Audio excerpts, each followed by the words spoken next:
Hi guys, இது தென்காசி சிவன் கோயிலோட part 3 video. Part 5க்குள்ளே நான் இந்த வீடியோவை முடிச்சிடுறேன், கவலைப்படாதீங்க. ரொம்ப இழுக்கிற மாதிரி இருக்கும். ஸோ வாங்க வீடியோக்குள்ளே போகலாம். இந்த வழிகாலை பாருங்கள். பாண்டி மன்னர்கள் கோயிலோட கட்டடக்கலை மட்டும் இல்லை, ஒரு வழிகாலுக்கு கூட அவ்வளோ யோசிச்சு கட்டுவாங்க, அவ்வளோ அற்புதமாக கட்டுவாங்கன்னு இதை பார்க்கும்போது தான் எனக்கு தெரியுது.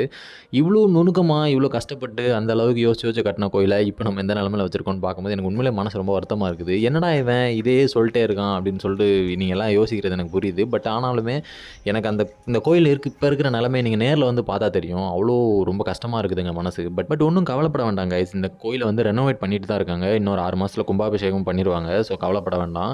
இந்த கிணறு பாருங்கள், பாண்டி மன்னர்கள் அந்த காலத்தில் இந்த கோயிலுக்குள்ளேயே ஒரு கிணறு இருக்கணும், நம்ம கோயிலுக்கு வந்து தண்ணி தேவைப்பட்டுச்சுன்னா நம்ம எடுத்துக்க தேவைப்படும் அப்படின்றதுக்காக ஒரு குட்டியான ஒன்று கிணறு வந்து நோண்டியிருக்காங்க. பட் இப்போ இதில் தண்ணி இல்லை. பட் மேபி ஃபியூச்சரில் தூர்வாரி இதை வந்து பண்ணுவாங்கன்னு நம்புகிறேன். நெக்ஸ்ட் வீடியோவில் கோயிலுக்குள்ளே போய் பாண்டிய சின்னமான மீன் சின்னம் பொறிக்கப்பட்ட தூணையும் மிச்ச அற்புதமான விஷயத்தையும் நான் உங்களுக்கு காட்டுறேன். வீடியோ ரொம்பவே இன்ட்ரெஸ்டிங்காக இருக்கும். ஸோ சப்ஸ்கிரைப் பண்ணிடுங்க கைஸ்.